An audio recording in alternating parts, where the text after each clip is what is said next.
Je demande à mon interprète de lire les passages que nous allons, les versets que nous allons partager ensemble dans l'évangile de Luc, chapitre 19, verset 11. C'est un peu long, mais quand même, c'est mieux de le lire en Kinyarwanda. Chapitre 19, verset 11 à 27. ndasaba umusobanura nsomere ubutumwa bwiza bwa Yesu bwanditswe na Luka igice cya 19 turahera ku murongo wa 11 tugeze ku wa 27. Ubutumwa bwiza bwa Yesu bwanditswe na Luka igice cya 19 umurongo wa 11 kugeza ku wa 27. Umugani wa mina 10. Bumvise ibyo yongeraho umugani kuko yari ageze hafi ya Yerusalemu, kandi kuko bibwiraga ko ubwami bw'Imana bugiye kuboneka uwo mwanya. Nuko aravuga ati, hariho umuntu w'imfura wazindukiye mu gihugu cya kure kwimikirwayo, yamara kwimikwa akagaruka. Nuko hamagara abagaragu be 10 abahamina 10 arababwira ati, muwe muzigenzura kugeza aho nzazira. Ariko ingabo ze zaramwangaga zimukurikiza intumwa ziti, uyu ntidushaka ko adutegeka.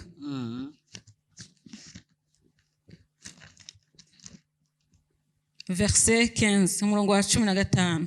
Agarutse amaze kwimikwa ategeka ko bahamagara babagaragu yasigiye za feza ngo amenye urugenzo umuntu wese muri bo yagenzuye. Uwa mbere araza ati, mwami, mina yawe yavuyemo izindi mina 10. Aramubwira ati, nuko mugaragu mwiza, kuko wakiranutse ku gito cyane, nuko ube umutware w'imisozi 10. Haza uwa kabiri ati, mwami, mina yawe yavuyemo mina 5. Uwo nawe aramubwira ati, nawe twara imisozi 5. Undi araza aramubwira ati, mwami, dore mina yawe narayibitse ifunyitse mu gitambaro, kuko nagutinye kuri umunyamwaga, ujyana ibyo utabitse ugasarura ibyo utabibye. Aramubwira ati, ndagucira urubanza ku byo uvuze, wa mugaragu mubi we. Wari uzi yuko ndi umunyamwaga, ko njyana ibyo ntabitse, ko nsarura ibyo ntabibye.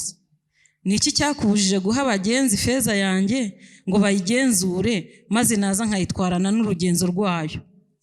Abwira abahagaze aho ati, ni mu mwaka mina ye muyihe ufite mina 10. Baramubwira bati, mwami, ko afite 10. Ndababwira yuko ufite azahabwa, ariko udafite azakwa n'icyo yari afite. Kandi babanzi banjye batakunze ko mbategeka, nimubazane hano mubicira imbere yanjye. Que Dieu nous aide. Imana idufashe. Ici, c'est une parabole que Jésus lui-même a donnée aux gens qui étaient avec lui. C'était après la rencontre de Zachée avec Jésus. Uyu ni umugani Yesu yaciriye abari bari kumwe nawe ni nyuma yuko ahura na Zakayo. L'évangéliste Luc, la parole de Dieu nous dit qu'il était médecin, je l'aime beaucoup, mais aussi qu'il était celui qui a écrit cet évangile et les actes des apôtres.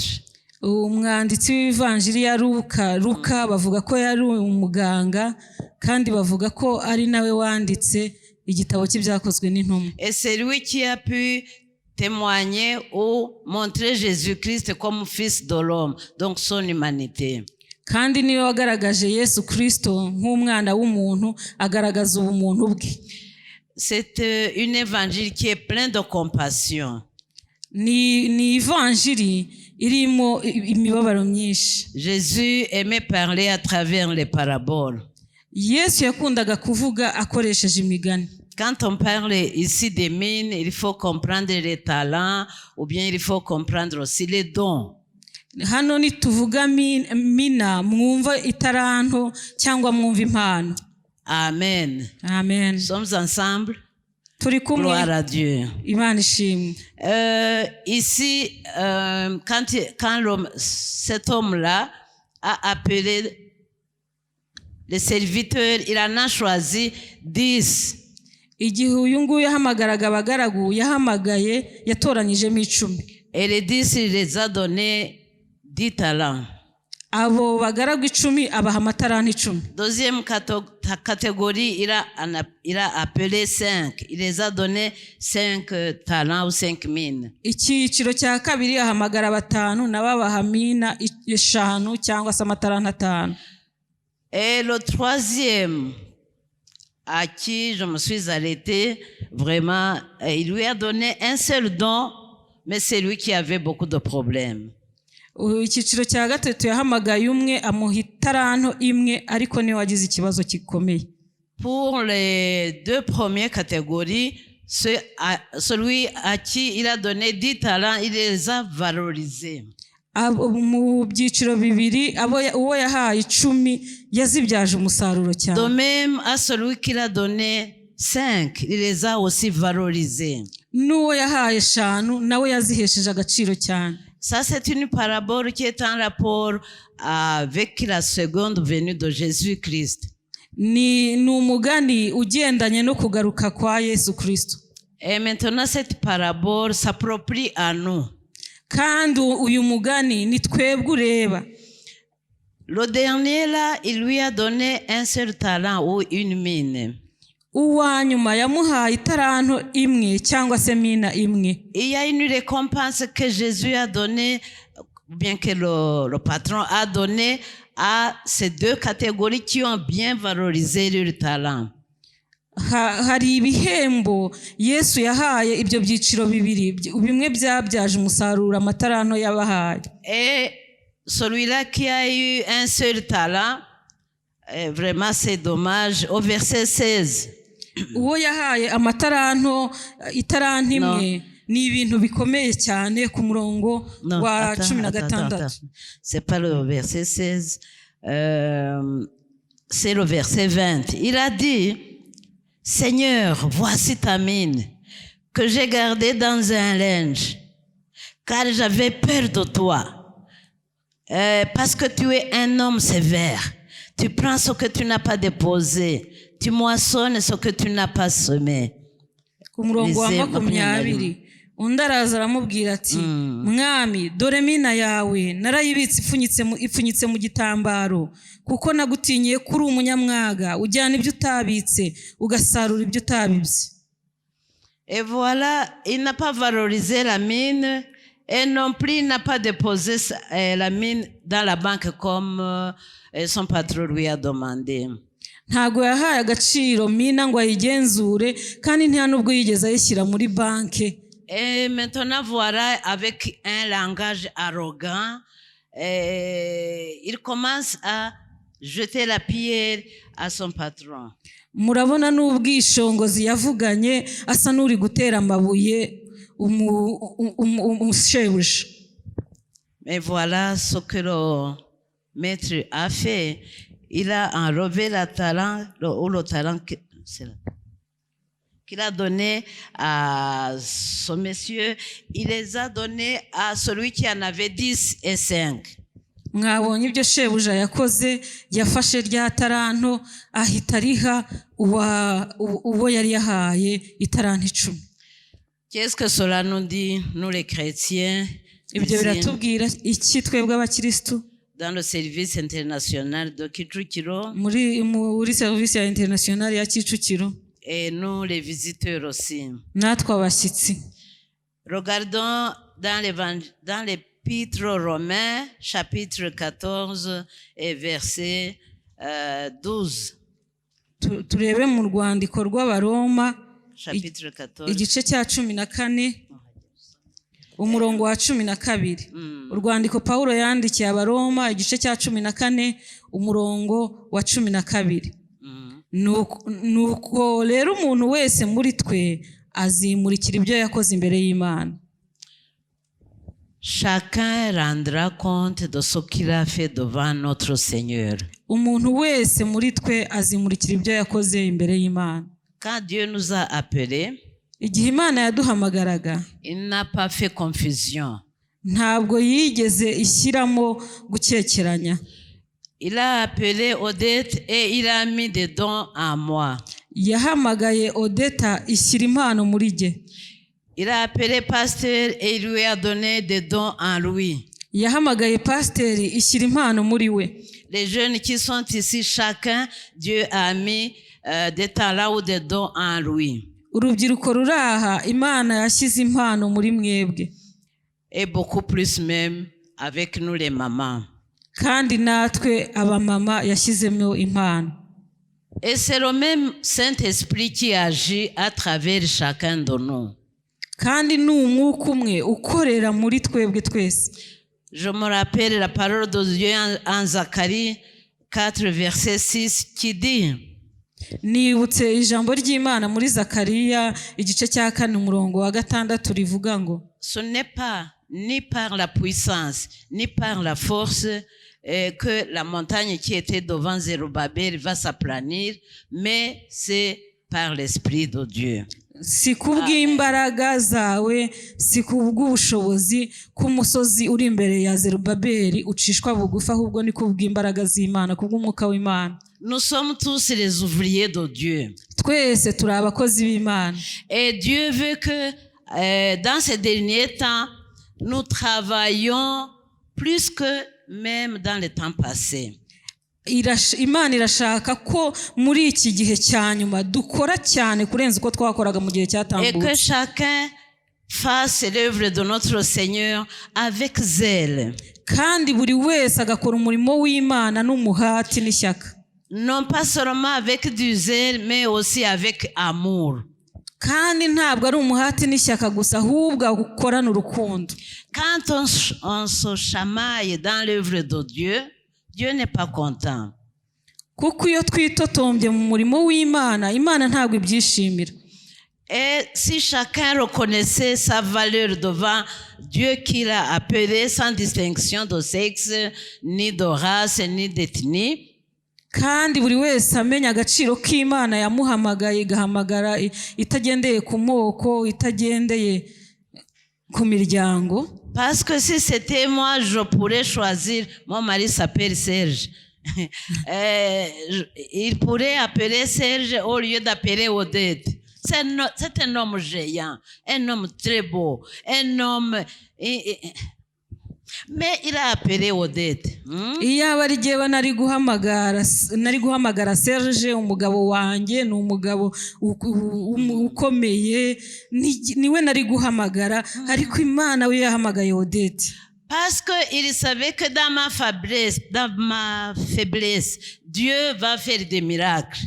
Kuko yari izi ko mu ntege nke zanjye Imana izakoramo ibitangaza. Et Dieu savait que devant Goliath, je serais un David devant ce Goliath. Kandi Imana yari izi ko imbere ya Goliath igihe nzahinduka Dawidi imbere ya Goliath. Amen. Amen. Et il savait que dans mon impuissance physique, Dieu agira puissamment.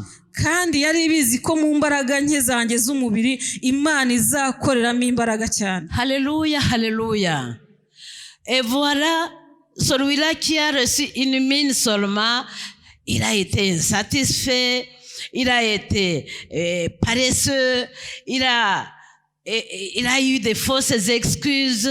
Murabona ko wahawe mina imwe ntiyanyuzwe, yahindutse umunebwe, arangije azana kukwisobanura gupfuye. Et puis il a gâché les privilèges qu'il avait, parce que c'est un privilège d'être choisi. Arangije atesha agaciro ubwo buntu yari yagiriwe n'ubuntu bugiriwe gutoranywa. Dieu qui nous a appelés, c'est par amour. Imana yaduhamagaye kubw'urukundo. Et il savait que lui, il va se manifester à travers chacun de nous. Kandi iyo yaduhamagaye kugira ngo yigaragariza muri twe. Et les dons qui sont différents à moi, en elle, en toi, c'est pour que le corps du Christ soit visible. Kandi impano yashyize muri jye, muri we, muri mwebwe, kugira ngo Imana yigaragarize muri izo mpano. Même pour les gens qui ne connaissent pas la Bible ou qui ne lisent pas la Bible, quand ils me voient, quand ils voient l'évangéliste, quand ils voient les pasteurs, les mamans qui sont sauvées, les jeunes, qu'ils voient le corps du Christ. Kandi n'abantu badakijijwe nibabona pasiteri, nibabona mwarimu, babone umubiri wa Kristo. Amen. Amen. Pour nous, il faut valoriser ce que Dieu a mis en nous de valeur. nimureke duha agaciro tugenzure icyo Imana yashyize muri twebwe. Nous sommes complètement hommes. Rwose turi abantu. 100%, nous sommes des hommes. 100% turi abantu. Mais ce qui marque la différence, ce qui fait la différence entre nous et les autres, c'est ce que Dieu a mis en moi et en toi. Ariko ikigaragaza itandukaniro hagati yacu n'abandi ni iki Imana yashyize muri wowe. La mine la plus précieuse, je suis presque au bout, la mine la plus précieuse que j'ai, c'est le salut. Mina itangaje ifite agaciro Imana yashyize muri jye ni agakiza. Deuxièmement, les dons que Dieu a mis en moi, c'est son service. Impano ya kabiri Imana yashyize muri jyewe ni umurimo wayo. Et Dieu est vraiment très intelligent. La parole de Dieu nous dit en 2 Corinthiens 6:1 que nous collaborons avec notre partenaire là, Jésus-Christ. Imana ni umunyabwenge mu gitabo mu rwandiko rwa kabiri rw'Abakorinto igice cya 6 umurongo wa mbere, ijambo ry'Imana ritubwira ko tubana n'Imana, dukorana nayo mu buryo bw'umwuka. Donc, si quelqu'un pense que vraiment œuvrer pour le Seigneur, c'est très fatigant, on se trompe. Nihagira uwibwira ko gukorera Imana ari ibintu bigoye, yaba yibeshye. Parce que c'est avec lui. Kuko dukorana nayo. Nous sommes des collaborateurs. Turi abafatanyabikorwa. Et Dieu qui a pensé, vous voyez, il y a des projets là dehors, mais pour être un membre, on demande de l'argent, une caution, je ne sais pas. Mais voilà maintenant notre Seigneur, quand il nous a appelés à collaborer, il ne nous demande rien. Murabona imishinga hirya no hino kugira ngo ukorane nayo utanga amafaranga y'ubunyamuryango kugira ngo umunyamuryango, ariko Imana yo gukorana nayo twebwe nta kindi yadusabye. Nous sommes ses intendants. Turi abacungamutungo bayo. Et nous sommes redevables devant Dieu. Ariko tuzabisobanura imbere y'Imana, tuzasobanura uwo mutungo imbere y'Imana. Le problème, il y a des gens qui ne connaissent pas ce que Dieu attend d'eux ou d'elle. Ikibazo ni uko hari abantu batamenya icyo Imana ibategerereje. Dieu veut que nous puissions collaborer avec lui, mais aussi avec nos collègues. Imana rero irashaka ko dukorana nayo kandi tugakorana na bene data. Amen. Amen. Alléluia. Amen. Pour terminer, puisque c'est notre journée, kugira ngo ndangize kuko ni umunsi wacu, j'invite à toutes les femmes vraiment de ne pas se lasser ou il ne faut pas qu'ils se lassent dans l'œuvre de Dieu. Ndahamagarira ababyeyi abagore bose kutisuzugura mu murimo w'Imana. L'âge que j'ai, c'est 70 ans. Mfite imyaka 70. J'ai fêté à 55 ans parce que je savais que je mourrais avant l'âge de 55 ans. Nakoze umunsi mukuru ku myaka 50 kuko naravuga ngo nzapfa mbere y'imyaka 55. À 60 ans, j'ai fêté en remerciant le Seigneur parce que je suis toujours collaboratrice avec lui. Ku myaka 60 nakoze umunsi mukuru ushima Imana kuko ngikorana n'Imana.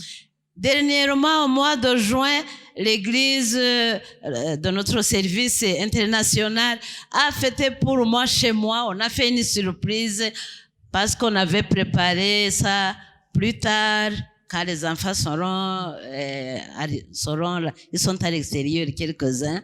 Et ils ont fêté pour moi 70 ans.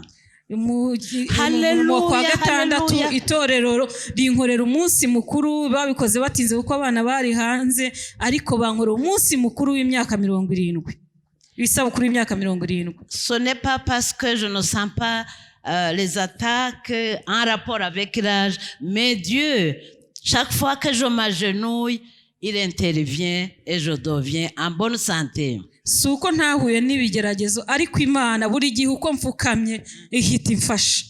À travers les maladies, binyuze mu ndwara Dieu intervient parce que je suis son collaborateur. Imana yarantabaye kuko ndi umufatanyabikorwa wayo. À travers les difficultés qu'on peut rencontrer dans son monde, mu bigoye twagiye duhura nabyo muri iyi si, Dieu intervient où il donne des promesses et je marche selon les promesses. Imana yagiye yigaragaza ubundi ikampa amasezerano nkagendera mu masezerano yayo. Je vous invite tous à accepter cet appel et laisser Dieu agir en vous. Il fera des miracles. Ndabahamagarira mwese kwemera uwo muhamagaro kandi Imana izakorera ibitangaza muri mwe. Ruth, qui était veuve, a pu être dans la généalogie de Jésus parce qu'elle a supporté le veuvage, si on dit ça. Et à la fin, il a plané, donc elle a travaillé durement, mais à la fin, Dieu l'a élevée. Elle a été Madame Boaz. Lusi wari umupfakazi yagiye ahura n'ibibazo bikomeye, ariko kubwo kwishingikiriza ku Mana, Imana iramufasha ahinduka umugore wa Boaz. Nous sommes des femmes capables. Turi abagore bashoboye. Et c'est Dieu, c'est Jésus qui peut tout à travers nous. Ariko ni Yesu ukorera muri twebwe. Abigail était capable. Abigayeli yari umugore ushoboye. Une femme comme moi, comme toi. Umugore nka jewe nka wowe. Mais parce qu'elle était plus intelligente que son mari. Veuillez m'excuser, je ne voudrais pas attaquer les hommes ici. Ariko kuko yari umunyabwenge kurenza umugabo we, ntabwo nshatse gutesha agaciro abagabo. Il y a des moments où la femme intervient et Dieu met un oui devant elle parce qu'elle a été sage. Hari igihe umugore w'umunyabwenge Imana yarangiza ikaba ari wikoresha kuko ari we munyabwenge. Esther a été la reine et elle a pu sauver son peuple ou le peuple juif.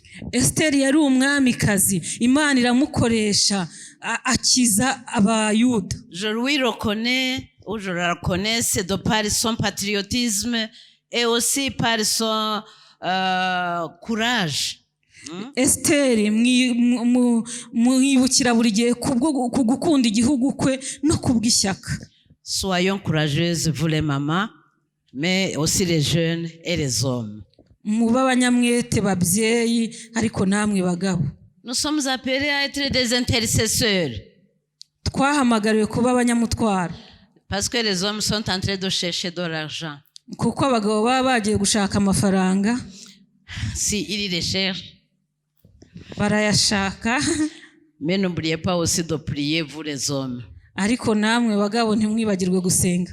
Vous voyez le changement climatique, avec la prière quand même Dieu nous a donné la pluie pendant la nuit, qu'il soit loué. Murabona imihindagurikire y'ibihe ariko Imana yaduhaye imvura mu ijoro, Imana ishimwe. C'est grâce aux intercesseurs. Ni kubw'abanyamasengesho. Et Dieu peut changer notre pays et nous donner une paix durable à cause des intercesseurs. Imana ishobora guhindura igihugu cyacu ikaduha amahoro arambye kubw'abanyamasengesho. Je vous invite à ce que nous les mamans nous continuions à nous agenouiller devant notre Seigneur. Ndabahugurira ababyeyi gukomeza dupfukama tureba mu ijuru. Mais n'oubliez pas aussi que Lydie fut une commerçante. Kandi ntimwibagirwe ko Lydia nawe yari umucuruzi kazi. Ceux qui sont jeunes, il faut faire le commerce si Dieu vous appelle dans cette vocation. Niba Imana iguhamagarira umurimo w'ubucuruzi, ushobora gukora ubwo bucuruzi kandi ugakomeza kuba umunyamasengesho. Parce que nous sommes aussi des complémentarités avec nos hommes et nos maris plutôt, et aussi pour toute la famille. Kuko twuzuzanya n'abagabo bacu kandi tukuzuzanya n'umuryango. Heureusement aussi Dieu nous a appelés à être évangélistes. Souvenez-vous de cette femme qui a rencontré Jésus à la puits quand il est allé chercher de l'eau, mais c'est la première qui a pu évangéliser les gens de son coin. Imana iduhamagara n'umurimo w'ubutumwa bwiza. muri kurya mugore wahuye na Yesu ku iriba ko niwe watangiye kubwiriza ibya Yesu. Pour terminer, le thème était intitulé La vie chrétienne, c'est pour servir Dieu fidèlement. Turangiza nababwira ko intego y'uyu munsi ari ugukorera Imana tukayikorera dutunganye dukiranuka. Amen. Amen. Nous allons prier. Tugiye gusenga. Il y a des gens qui aiment être à l'église mais qui ne font rien pour le Seigneur. Hari abantu bakunda kuba mu itorero ariko nta kintu na kimwe bakora cy'umurimo w'Imana. C'est comparé à ces gens-là à qui le maître a donné une seule mine. Abo ngabo bagereranywa na wa muntu shebuja yahaye mina imwe. Et qui n'a pas valorisé. Ntagende ngo ayigenzure. Dans la maison de Dieu, il y a beaucoup de choses à faire. Mu nzu y'Imana hari byinshi byo gukora. Et j'ai loué le Seigneur pour votre bon temple. Vraiment, ça a changé. Et je suis venu quand l'altar était là. Kandi ndashima Imana kuko urusengero rwanyu rwarahindutse rwiza. Mperuka hano igihe altari yari iri hariya. Et même maintenant, ça a été fait par vos mains. Kandi ibi byose byakozwe namwe. Dieu n'oubliera pas ce que tu as semé. Imana ntabwo izibagirwa icyo wabibye. Ce que nous sommons, c'est ce que nous moissonnons. Ibyo twabibye nibyo tuzasarura. Une introspection pour chacun de nous. Buri wese yigenzura. Nous allons demander de la force à notre Seigneur pour bien le servir dans ces derniers temps. Tugiye gusaba Imana imbaraga kugira ngo tubashe kuyikorera neza mu minsi ya nyuma. Et peut-être que Dieu t'a donné 10 talents ou 5. Il faut les reconnaître et toujours travailler en rapport avec ce que Dieu a mis en toi, parce que c'est lui qui agit. Imana yaguhaye itarante 5 birashoboka, ariko ni byiza ko wazigenzura kuko Imana izakubaza icyo yashyize muri wowe. Ese haba hari abantu badakorera Imana muri uru rusengero ngo tubasengere Imana mbere yo gutandukana? Est-ce qu'il y a des gens qui nous servent pendant cette église pour que nous puissions prier pour eux avant de nous séparer? Ce que Dieu m'a appris, c'est que Dieu nous protège à travers son service. Il nous oint dans le service. Il nous répond quand on est dans son service. Icyo nabonye nuko iyo ukora umurimo w'Imana, Imana ikurindiramo, igusigiramo amavuta, igutabarira mu murimo wayo. Ushaka inkunga y'amasengesho ahaguruke dusenge Imana. Celui qui aide, qui a besoin de l'aide de les prières, qu'il se mette debout et nous prions. Et demandons à Dieu de valoriser ce qu'il a mis en nous. Dusaba Imana iduhe kugenzura guha agaciro ibyo yashyize muri twebwe. Je demande à pasteur pour la prière. Twasaba pasiteri akaza akatuyobora mu isengesho. Avant de prier, acclamons d'abord le Seigneur pour cette Mbere yo parole. gusenga dukomere Imana amashyi. Que Dieu bénisse sa servante qui a aussi accepté d'être utilisée. Kandi dusabiye umugisha umukozi wayo yemeye gukoreshwa n'Imana. Et encore une fois, méditons sur ce qui nous a été prêché. Et encore une fois, méditons sur ce qui nous a été prêché. Kandi twese twibwire ku by'Imana yamushyizemo. La question qu'elle vient de nous poser est de savoir si parmi nous, il y a les gens qui ne servent pas le Seigneur. Ikibazo yatubwiye ngo twibazeho n'ukureba niba muri twebwe nta muntu wabaye umunyabute. Mais souvenons-nous du titre de ce message. Est-ce que si nous tous nous servons le Seigneur, nous lui servons fidèlement ou infidèlement? Kandi twese twibaze ku ntego y'iri jambo, niba dukorera Imana tuyikorera dukiranuka. C'est la deuxième question qui nous vient et qui nous est posée. Ni ikibazo cya kabiri tubajijwe muri iki gitondo. Oui, nous allons prier. yego tugiye gusenga. Mais encore une fois, souvenons-nous que nous aurons des comptes à rendre devant notre Seigneur, lui qui nous a assigné son service ici-bas.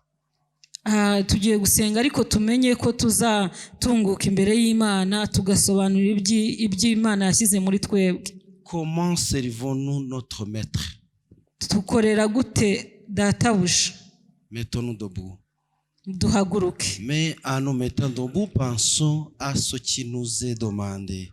Ariko duhaguruke twisubiza ku bibazo twabajijwe. Si tu sens réellement que tu as besoin d'une aide quelconque dans cette prière, tu vas lever ta main et dire à Jésus, oui Jésus, je me sens faible et je sais que toi qui es omniscient, omniprésent, tu es toujours prêt à sonder même mes pensées. Là où je t'ai servi infidèlement, pardonne-moi. Tu vas lever ta main. Kandi ushyira ikiganza hejuru niba wumva ukeneye inkunga y'amasengesho ubwira Imana ngo nzi ko ushobora byose, nzi kubera hose icyarimwe, undebaho nabaye umunebwe. Oui, nous allons prier ensemble. Yego tugiye gusengera hamwe. Éternel Dieu Tout-Puissant, Dieu miséricordieux, encore une fois, nous te disons merci de ce qu'a été ton message. Oui, tu as vu que nous l'avions besoin. Oui, nous avons besoin de t'écouter comme nous l'avons prié avant de commencer à t'écouter, nous parler au travers de ta servante. Oui, merci Seigneur, tu nous as assigné un service pour les uns qui leur semble difficile, qui leur semble lourd, mais avec toi, Jésus, comme ta parole nous l'a bien rappelé, nous pouvons tout. Mais malgré tout, Seigneur, hari aho tugera tugateshuka, hari aho tugera tukiganyira, hari aho buri wese adakora ibyo gukiranuka kugira ngo asohoze iyi nshingano nk'uko uyimukeneyeho. Uyu ni umwanya mwiza uduhaye kugira ngo twongere twirebere dans un miroir de ta parole, Seigneur. Oui, étant faible, nous reconnaissons, Seigneur, que nous t'avons bien servi. Nous reconnaissons bien que nous n'avons pas valorisé comme il fallait les dons que tu avais mis en nous. Il y en a même ceux qui ne sont pas utilisés. Des fois, nous oublions que nous sommes à ton service. Nous demandons pardon, Seigneur. Nous demandons pardon en tant que ton Église. Nous demandons pardon en tant que ton peuple, bien choisi, bien aimé, à qui et en qui tu as mis toute ta confiance.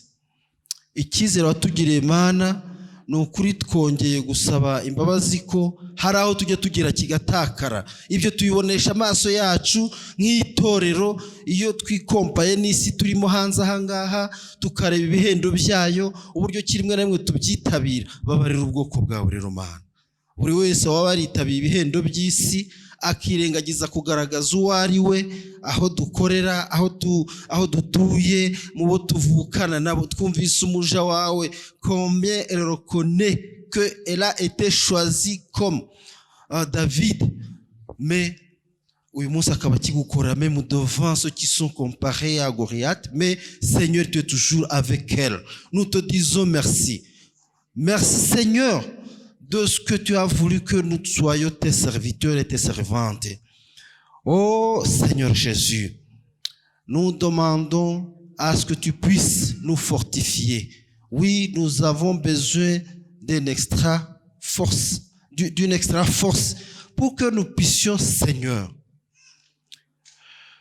tenir. Oui, c'est difficile, mais avec ta force, nous pouvons tenir, Seigneur. Nous pouvons tenir ferme. Sois avec tout un chacun de nous. Oui, tu as voulu que nous soyons présents et nous t'écoutions nous parler. Oui, là où nous serons durant cette semaine que nous allons commencer, fais à ce que nous puissions encore une fois méditer sur cette parole et qu'elle puisse produire beaucoup de fruits en nous, Seigneur. Et que notre témoignage igaragarira buri wese, que tu puisses bénir encore une fois ta servante, Seigneur, qui a accepté malgré tous les appels qui l'entouraient, mais elle a accepté. Oui, nous prions afin que tu puisses, Seigneur Jésus-Christ, continuer à l'utiliser puissamment, afin que ta gloire puisse s'établir, que ton règne puisse encore, Seigneur Jésus-Christ, se manifester au travers de la parole que tu as mise en elle, même dans sa famille, Seigneur Jésus-Christ, qu'elle soit encore une fois utilisée puissamment, Seigneur. Je le prie et je crois au nom de notre Seigneur Jésus-Christ. Amen. Amen.